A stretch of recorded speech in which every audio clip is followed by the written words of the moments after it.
우리가 코로나19를 지내며 생각하게 되는 것은 아무리 세상이 변하고 환경이 변한다 하더라도 우리에게 변할 수 없는 확실한 것 하나가 있다는 사실을 발견합니다. 우리는 여전히 믿음을 붙잡고 살아가야 한다는 것이죠. 우리가 지금 21세기가 될 때까지 우리 인간의 역사는 끊임없는 변화의 역사였습니다. 그런 변화의 역사 가운데 우리의 믿음은 여전히 그 중심에서 우리를 붙잡고 지탱해주는 참으로 삶의 근본이 되는 것입니다. 시대가 빨리 변할수록 우리는 더욱 믿음을 붙잡아야 된다고 하는 것이죠. 오늘 본문은 너무나도 많은 상황의 변화 속에 놓인 제자들에게 우리 주님께서 하신 말씀입니다. 지금 제자들은 주님과 이별해야 하는 상황에 놓여 있는 그런 상황인데요. 요한복음 13장에서 16장까지의 말씀은 예수님께서 십자가에 돌아가시기 전날 제자들과 유월절 식사를 하시던 자리에서 주신 말씀들입니다. 오늘 9절 말씀을 15장 9절 말씀을 함께 다 같이 보도록 하겠습니다. 아버지께서 나를 사랑하신 것 같이 나도 너희를 사랑하였으니 나의 사랑 안에 거하라. 본절에 두 가지 사랑이 나옵니다. 성부 하나님의 성자에 대한 사랑과 성자 예수님의 성도에 대한 사랑으로 나눠볼 수가 있습니다. 참 감사하게도 우리의 정체성, 우리의 정체가 뭐냐? 하나님을 아버지로 부르는 하나님의 자녀라는 신분입니다. 로마서 8장 15절에 보면 너희는 다시 무수하는 종의 영을 받지 아니하였고 양자의 영을 받았으므로 아바 아버지라 부르짖느니라. 그래서 하나님을 아버지라고 부릅니다. 아빠, 아버지. 양자는 뭐예요? 법적 주의입니다. 이건 상속자죠. 양자의 영을 받았다. 우리의 정체성은 하나님을 아버지로 부르고 또 하나님을 자녀라는 이 신분입니다. 하나님은 전능하신 분이죠. 창조자이시고 우리의 왕이시고. 근데 그분이 우리의 아버지예요. 우리가 주님 안에서 하나님의 자녀라는 이 신분으로 깨닫게 되어지는 것입니다. 그런데 사실 보이는 우리의 모습이 어떠하든지 우리는 하나님을 아버지의 자녀가 되는데 이 하나님의 자녀라는 이 신분에 빗대어 우리 자신을 정직하게 바라볼 때 사실 좀 민망하기도 하고 또 좀 부끄럽기도 하고 우리가 어떻게 하나님의 자녀라 할 수 있을까? 이렇게 불림을 받는 거가 참 하나님 앞에 참 마음이 참 우리의 부족한 것을 바라볼 때 어쩔 줄 몰라 할 만큼 참 민망한 우리의 상황입니다. 근데 이게 놀라운 사실이에요. 여러분 한번 보세요. 우리가 얼마나 부족하고 허물이 많아요. 정말 하나님 앞에 서기에 부끄러운 우리인데 하나님께서 우리를 내 자녀라고 불러주신단 말이죠. 예수님 때문에, 예수님 안에서. 물론 우리 주님께서 성부 하나님에 대한 사랑을 입어서 나도 너희를 사랑하고 너희가 내 사랑 안에 거하라고 오늘도 말씀하고 있잖아요. 너무너무 복된 말씀입니다. 하나님이 우리의 아버지가 된다는 것은 뭘 의미해요? 그분의 보호와 사랑 안에 있다는 것을 의미합니다. 하나님이 우리 아버지시고 우리가 그분의 자녀라 하는 것은 우리가 그분의 사랑을 받는 자로 우리를 세워주신다고 하는 것입니다. 이게 놀라운 사랑입니다. 아버지는 사랑하는 우리 아버지이십니다. 한량없는 사랑으로 사랑하십니다. 그래서 그분의 이름이 사랑입니다. 하나님은 사랑이시라 그랬어요. 사랑. 그리고 그분에게서 놀라운 사랑이 흘러나옵니다. 바로 그 사랑이 예수님입니다. 예수님을 우리에게 보내주신 그 것입니다. 여러분이 늘 이렇게 설교를 듣다 보면 어버이 주일이 되면 늘 듣는 얘기들이 있어요. 이 가시고기라는 이 물고기 이름을 아마 들어봤을 겁니다. 이 가시고기가 동해에 사는 한 7cm 정도 하천에 이제 이게 동해로 흘러 들어가는 하천에 사는 한 7cm 정도의 민물고기인데 대부분 물고기들이 암컷이 산란하고 부화될 때까지 보호하는데 요 가시고기의 암컷은 알만 낳고 그냥 가버려요. 그러면 수컷이 산란된 알들이 부화될 때까지 보호하며 지켜냅니다. 알들이 부화하면 이 가시고기의 수컷은 새끼들에게 먹이를 줘야 하기 때문에 자신의 머리를 돌에 부딪혀서 죽어요. 그리고 자신의 살을 새끼들의 먹이로 주는 것이죠. 그래서 가시고기가 부송해가 강한 물고기로 이렇게 알려져 있습니다. 이 대부분들은 정도의 차이가 있지만 부모들의 사랑이 이 가시고기와 같은 희생적인 모습을 보입니다. 요즘 세상에는 참 안타까운 일들이 많이 있긴 하지만 대부분의 부모들은 자녀들에 대해서 이런 어떤 희생적인 사랑을 갖고 있습니다. 아마 하나님의 사랑과 제일 닮은 사랑이 있다면 그건 부모님의 사랑일 것이고요. 바로 예수님의 그 십자가의 사랑, 희생의 사랑과 닮은 것이 있다면 이 세상에서는 부모님의 사랑을 말할 수 있을 것입니다. 하나님 아버지의 사랑은 예수님의 십자가의 희생을 통해서 보여주십니다. 오늘 나의 사랑 안에 거하라고 말씀하잖아요. 나의 사랑. 예수님께서 말씀하세요. 나의 사랑. 우리 주께서 가지고 계시는 거예요. 그 예수님만에 있는 사랑이에요.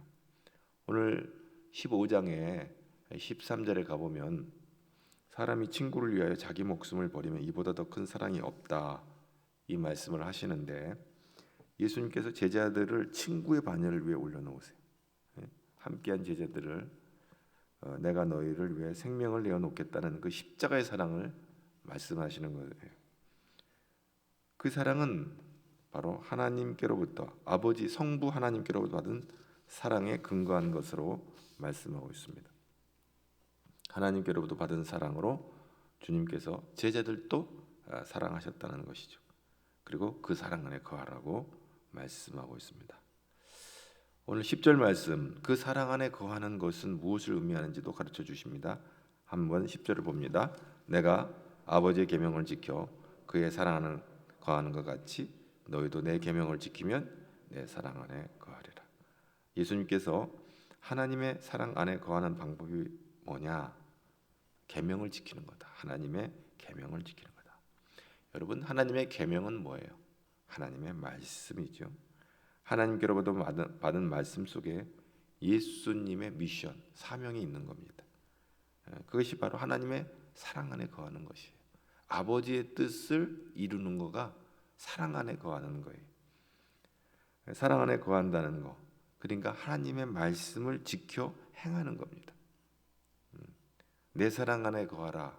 하나님의 말씀을 지켜 행하는 것.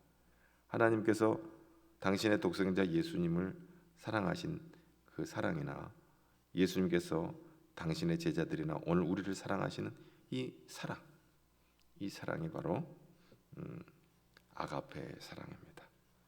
오늘 먼저 이 예수님의 사랑의 특성을 보면 그분의 사랑은 조건이 없어요. 조건을 달지 않아요. 그래서 우리의 인간의 사랑과 비교돼요. 우리의 인간의 사랑은 굉장히 조건적이잖아요.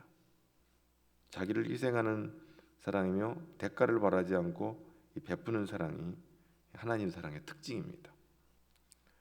또 변함이 없어요. 우리의 사랑은, 인간의 사랑은 수시로 변하기를 하는데 변함이 없고 영원해요.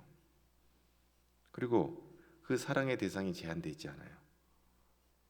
목마른 사람, 수고하고 무거운 짐 진 사람, 그리고 세상의 모든 죄인들을, 그리고 세상의 모든 사람들을 하나님이 세상을 이처럼 사랑하사 세상의 모든 사람들 다 하나님의 사랑의 대상이 되는 것을 보게 되어집니다. 제한되어 있지 않아요. 십자가 위에 구원 얻은 강도를 보면 그분의 사랑은 제한이 없어요. 그리고 조건이 없어요. 로마서 2장 11절에 하나님께서 외모로 사람을 취하지 않는다 그랬어요. 외모. 사람들은 외모로 사람을 취하잖아요. 그런데 하나님은 외모로 사람을 취하지 않는다 그랬어요. 조건이 없다는 거죠. 고린도전서 1장 26절에서 30절까지 보면 하나님께서 그 부르심의 대상들에 대해서 설명을 해주는데, 형제들아 너희를 부르심을 보라. 육체를 따라 지혜로운 자가 많지 아니하며 능한 자가 많지 아니하며 문벌 좋은 자가 많지 아니하도다. 하나님께서는 세상에 미련한 것들을 택하사 지혜 있는 자들을 부끄럽게 하려 하시고, 세상에 약한 것들을 택하사 강한 것들을 부끄럽게 하려 하시며, 세상에 천한 것들과 멸시받는 것들과 없는 것들을 택하사 있는 것들을 피하려 하시나니, 이는 아무 육체도 하나님 앞에서 자랑하지 못하게 하려 하심이라. 아무 육체도 하나님 앞에서 자랑할 것이 없는 거예요. 내가 잘나가지고 하나님이 부름을 받은 거다, 구원받은 거다, 내가 능력이 많아서 하나님의 일을 하는 거다, 하나님의 자녀다 라고 말할 수가 없다는 것이죠. 고린도전서 1장 30절에 너희는 하나님으로부터 나서 그리스도 예수 안에 있고 예수는 하나님으로부터 나와서 우리에게 지혜와 의로움과 거룩함과 구원함이 되었다. 오직 예수님만이 우리 지혜가 되시고 의가 되시고 거룩함이 되시고 구원이 되십니다. 아멘. 우리의 힘으로는, 우리의 능력으로는 하나님의 의를 이룰 수가 없고 거룩에 참여할 수도 없고 구원에 들어갈 수도 없어요. 근데 오직 예수님 안에서, 예수님 때문에, 예수님께서 우리의 의가 되시고 거룩함이 되시고 그리고 우리의 구원이 되시고 우리의 지혜가 되셨다는 것입니다. 이게 바로 예수님 안에 있는 사랑의 특징들인 것을 봅니다.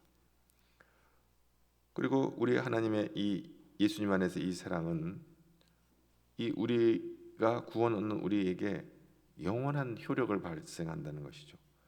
예수님과 연합한 자들, 그분의 사랑 안에 머물러 있는 자들은 그 특권과 축복을 아무에게도 빼앗기지 않는다는 것입니다. 주님의 사랑을 끊을 자가 없다는 것이죠. 아버지의 아들과 사랑의 관계가 이 땅에서 죽는 날까지 함께하는 것 같이 그리스도와의 성도의 사랑의 관계는 하나님의 나라에 이르기까지 영원하다는 것이죠. 그러니까 이 아가페의 사랑, 이 영원한 사랑, 이해라든지 조건이 전제되지 않는 것, 바로 독생자 예수님을 우리에게 주시고 오늘 우리를 그 사랑 안에서 영원히 우리를 품으시는 이 아가페의 사랑이 놀라운 사랑이 아닐 수가 없는 것입니다. 그런데 오늘 우리에게 아무리 큰 사랑이 베풀어졌다 하더라도 그것이 나와 상관이 없는 것처럼 산다면 그 사랑은 나와 무관한 것이 되어버립니다. 우리 주님께서 우리에게 이 아가페의 어마어마한 사랑을 베풀어 주시는데 우리가 그 사랑을 외면하고 산다면 그 사랑은 나와 상관이 없는 것이 되어버립니다. 우리가 부족하고 연약할지라도 우리를 사랑하신 하나님의 사랑을 감사하며 산다면 우리는 그 사랑 안에 거하는 것입니다. 하나님의 사랑은 놀라워요. 우리가 연약할수록 우리를 더 사랑해요.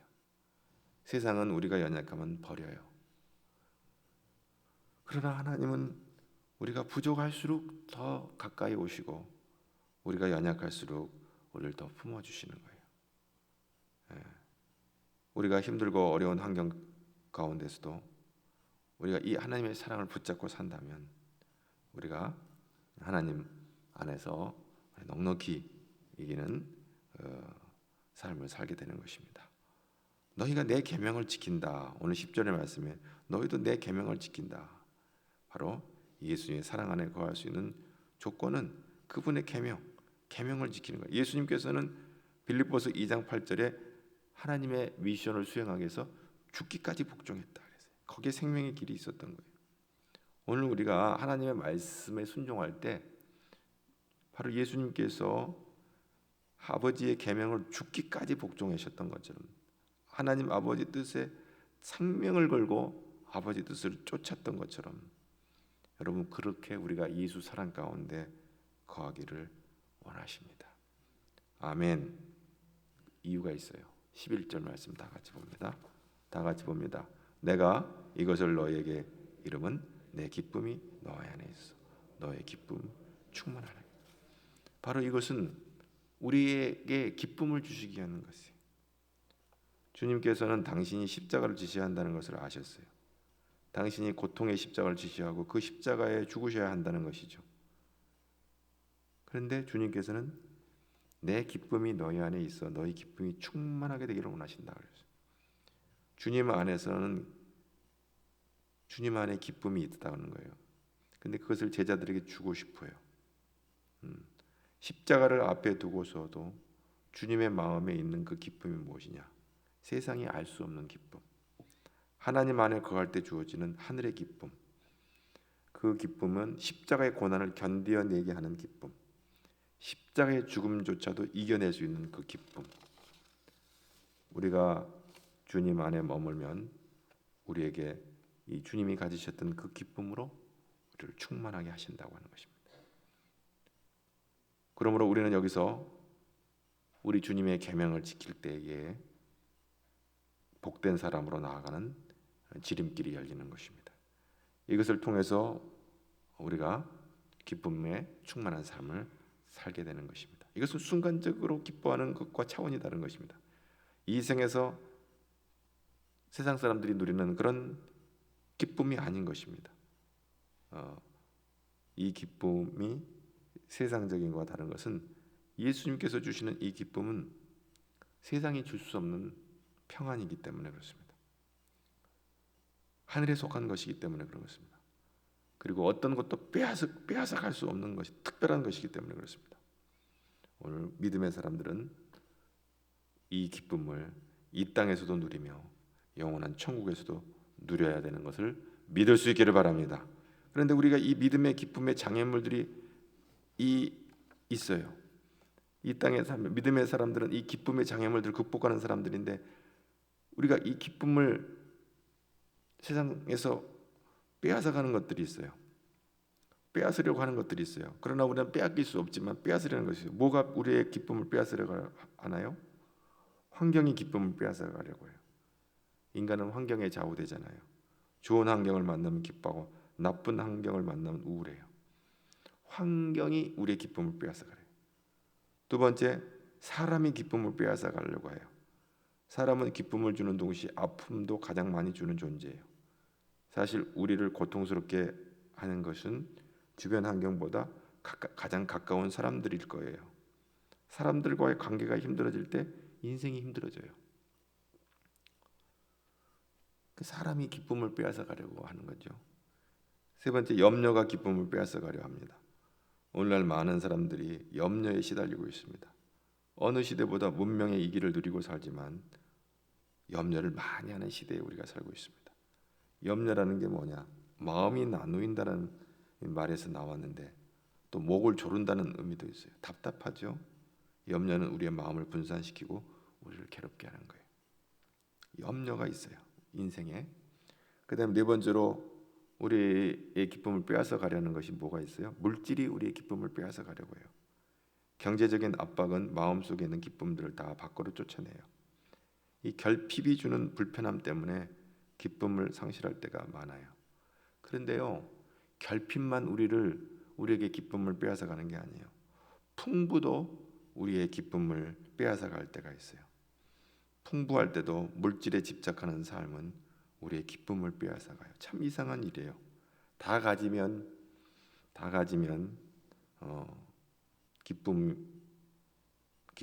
기뻐할 거라고 생각하지만 가졌어도 우리 기쁨을 빼앗아 가는 거예요. 그래서 사도 바울이 예민하게 기쁨의 비결을 발견합니다. 사도 바울이 빌립보에서 복음을 전하다가 귀신 들린 여종을 고쳐줬다는 것 때문에 매질을 당하고 억울하게 깊은 감옥에 갇혔습니다. 그런데 그 상황에서 사도 바울은 찬송을 불러요. 감사의 기도를 드려요. 이건 참 이해할 수가 없어요. 그 깊은 감옥 가운데서 그 칠흑 같은 어두운 감옥 속에서 찬송을 해요. 그 환경 가운데 그렇게 기도를 해요. 물론 그 옥문이 열리는 놀라운 또 은혜를 입게 되기도 하지요. 그런데 찬송과 기도가 선행되어진다는 것은 쉬운 일이 아니잖아요. 사도 바울이 빌립보 교인들에게 권면하는 말씀 빌립보 과목에서 그가 그런 얘기를 하죠. 주 안에서 기뻐해라. 항상 기뻐해라. 내가 다시 말한다. 기뻐해라. 빌립보서 4장 4절 말씀이죠. 주 안에서 기뻐해라.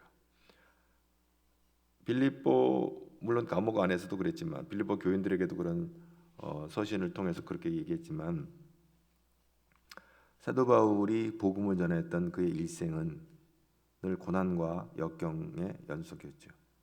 그러나 그는 담대하게 주 안에서 기뻐하라고 이렇게 말하고 있습니다.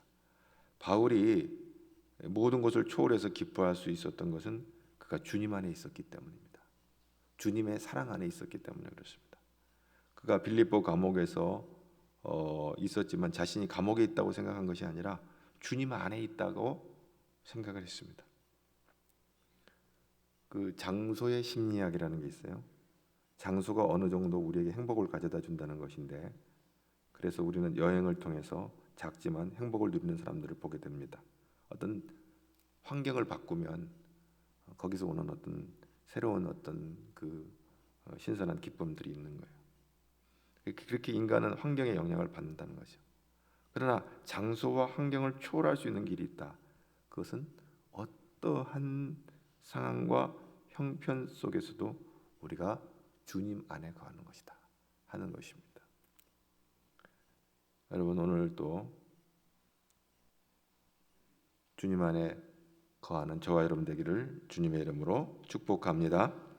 사도 바울은 주 안에서 크게 기뻐합니다. 빌립보 4장 10절에 뭐라고 하냐면 내가 주 안에서 크게 기뻐한다. 놀라운 일이 아닐 수가 없습니다. 그리고 이어서 빌립보서 4장 12절에 내가 비천에 처할 줄도 알고 풍부에 처할 줄도 알아. 모든 일에 곧 배부름과 배고픔과 풍부와 궁핍에도 처할 줄 아는 일체의 비결을 배우노라. 내가 능력 주신 자 안에서 내가 모든 것을 할 수 있다. 내가 비천에 처할 줄도 알고 풍부에 처할 줄도 알고. 사람이 어떻게 비천에 처하기도 하고 풍부에 처할 수도 있을까요? 배부른 일과 배고픔과 풍부와 궁핍에도 어떠한 상황에도 나는 적응할 수가 있다. 이 적응할 수 있는 비결은 내게 능력 주신, 이렇게 적응할 수 있도록 어떠한 상황에서도 내가 하나님 안에서 하나님의 자녀로 흔들리지 아니하고 않게 살 수 있도록 힘 주시는 그 주님 안에서 내가 이 모든 삶을 살아갈 수 있다. 여러분, 우리의 인생은 상대적인 빈곤과 절대적인 빈곤이 있어요. 오늘 우리의 인생에서 어떠한 형편에서든지 우리가 주님 안에 거할 때 우리는 그 가운데서 하나님의 자녀로 우리가 살아갈 수 있음을 확신할 수 있기를 바랍니다. 다윗이 하나님이 주신 기쁨을 경험한 다음에 이렇게 고백해요. 시편 4편 7절에 주께서 내 마음에 두신 기쁨은 곡식과 새 포도주가 풍성할 때보다 더하나이다. 세상 사람들이 월급쟁이들은 월급 받는 날이 기쁘고요, 농부들은요 추수할 때가 기쁜 거예요. 그리고 힘들고 어렵지만 아들 낳고 딸 낳고 살아가는 것이 기쁨이에요. 그런데 다윗이 그렇게 말해요. 내 마음에 주신 기쁨은 농부가 추수할 때 얻는 그런 기쁨보다 더 크다. 이렇게 말하고 있어요. 어떤 물질이나 소유나 어떤 조건이나 환경에서 오는 것보다도 더 귀하다라고 이렇게 다윗이 말하고 있는 것을 봅니다. 여러분, 저와 여러분 안에 이러한 기쁨이 있기를 축복합니다. 주의 사랑, 내 사랑 안에 걸 때, 십자가의 사랑을 힘입을 때, 아버지께서 예수님을 통해서, 독생자 예수님을 통해서 우리에게 보내주신 그 십자가 사랑 안에 거할 때 세상에 어디서 얻을 수 없는 그 기쁨이 그 안에 있다고 하는 것입니다. 잠언서를 보면 마음의 근심은 뼈를 마르게 한다. 마음의 즐거움은 이 세상의 어떤 약보다도 좋은 보약이다. 그리고 그 사람의 얼굴을 빛나게 한다. 이렇게 잠언 15장에 말씀하고 있는데요. 잠언 15장 13절에 마음의 즐거움은 얼굴을 빛나게 하여도 마음의 근심은 심령을 상하게 한다. 그리고 잠언 17장 22절에 보면 마음의 즐거움은 양약이라도 심령의 근심은 뼈를 마르게 한다. 근원적인 기쁨은 예수 안에 있는 기쁨이에요. 그러므로 사도 바울은 그런 말을 빌립보서 4장 6절에 그렇게 말씀하잖아요. 아무것도 염려하지 말라고, 오직 기도하라고, 그것도 감사함으로 하나님께 기도하라고. 여러분, 오늘 우리가 이 생을 살아가는 동안에 이 사도 바울이 깨달은 이 비밀을, 이 믿음의 비밀을 우리 삶 속에 적용함으로 이번 한 주간도 어떠한 환경이나 사람이나 또한 어떤 물질이나 그리고 어떤 걱정거리 앞에서 흔들리지 말고 주님 안에서 기뻐하는 저와 여러분 되기를 주님의 이름으로 축복합니다.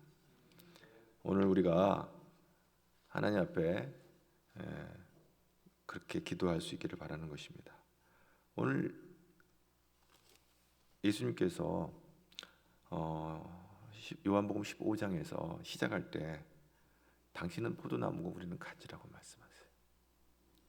너희가 붙어 있어야 된다, 나한테.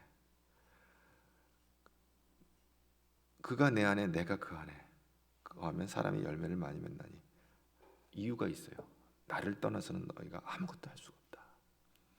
오늘 그래요. 우리가 주님을 떠나서는 나는 아무것도 할 수 없습니다. 그리고 주님을 떠나서 하는 그것은 아무 의미도 없습니다. 그걸 하나님 앞에서 인정하는 거예요. 내가 뭘 해본다고 한 것조차도 주님 품을 떠나서 하는 것들은 그것은 이 세상에서 헛짓인 것을 알게 하시고 내가 주님을 꼭 붙잡게 해주세요. 하나님 아버지께서 내게 주신 그 말씀을 꼭 붙잡게 해주시고 그 믿음 안에서 내가 살게 해주세요. 이렇게 기도할 수 있기를 바랍니다. 열매를 많이 맺기 위해서는 그리스도 안에 거해야 한다는 것이잖아요. 포도나무가지가 포도나무에 붙어있어야 열매를 맺는 것처럼 주님을 떠나서 열매는커녕 점차 시들어버리고 마르는 가지가 돼버리는 거예요. 말라버리죠. 여러분, 우리가 그리스도 안에 거쳐서 열매를 많이 맺는다는 이 말씀입니다. 그러면서 아버지가 어떤 분인가를 오늘 우리에게 말씀해주고 있어요. 요한복음 15장 16절에 보면 여러분 내 이름으로 아버지께 무엇을 구하든지 다 받게 하려 함이라. 오늘 이 말씀을 하시면서 16절에 있어요. 여러분 보면 열매를 맺게 한다고 하시면서 내 이름으로 아버지께 무엇을 구하든지 16절에 다 받게 하려 함이라. 우리 아버지는 좋으신 아버지예요. 우리가 구할 때 응답하시는 분이에요. 그래서 하나님 아버지의 사랑 안에 거함으로 참된 평안과 기쁨을 누리는 이번 한 주간 되기를 주님의 이름으로 축복합니다. 마귀는 우리에게 자꾸 걱정과 염려를 가지고 도전을 해올 것입니다. 그러나 우리 좋으신 아버지 하나님을 우리가 믿음으로 고백하면서 아버지께서 주신 말씀을 붙잡고 흔들리지 말고 요동하지 아니하고 오늘도 우리에게 주어진 삶을 기쁨으로 나아가는 우리 가정의 성도들 되기를 주님의 이름으로 축복합니다. 오늘 여러분 흩어져 있는 우리 비대면으로 예배하는 분들에게도 권면합니다. 참으로 어려운 이 시기를 우리가 지나가면서 우리 흩어졌던 신앙들이 다시 주의 성전으로 모아지기를 바라는 것입니다. 물론 여전히 걱정과 근심이 있습니다. 그러나 우리가 하나님 앞에 나올 때마다 위로부터 주시는 큰 은혜가 있습니다. 이제 성전을 향하여 나와서 하나님을 온전히 예배하며 하나님 아버지 앞에 기도할 때 하나님께서 우리의 근심 걱정은 다 빼앗아 가시고 참된 평안과 기쁨을 우리에게 주실 줄로 믿습니다. 하나님 아버지 감사합니다. 우리는 무엇을 먹을까, 무엇을 마실까, 무엇을 입을까 염려하며 근심합니다. 여전히 우리의 환경과 또 사람과 또 여러 가지 많은 염려와 또 물질이 우리의 기쁨을 빼앗아 가려 합니다. 하나님, 우리를 붙잡아 주시고 우리의 마음을 세상 마귀에게 빼앗기지 않고 주 안에서 기뻐하며 위로부터 내시는 놀라운 은혜를 공급받는 하나님의 자녀들이 되게 하여 주옵소서. 하나님이 우리 아버지인 것을 고백합니다. 하나님께서 우리를 책임져 주실 것을 인정합니다. 주께서 우리의 모든 삶을 주장하여 주옵소서. 오직 주님만이 우리의 소망인 것을 믿사오니 사도 바울이 빌립보 칠흑 같은 어두운 감옥에서 찬송하며 기도했던 그 찬송과 기도가 우리의 것이 되게 하여 주시고 옥문이 열려졌던 그 축복이 우리의 축복이 되게 하여 주옵소서. 예수님 이름으로 기도하옵나이다.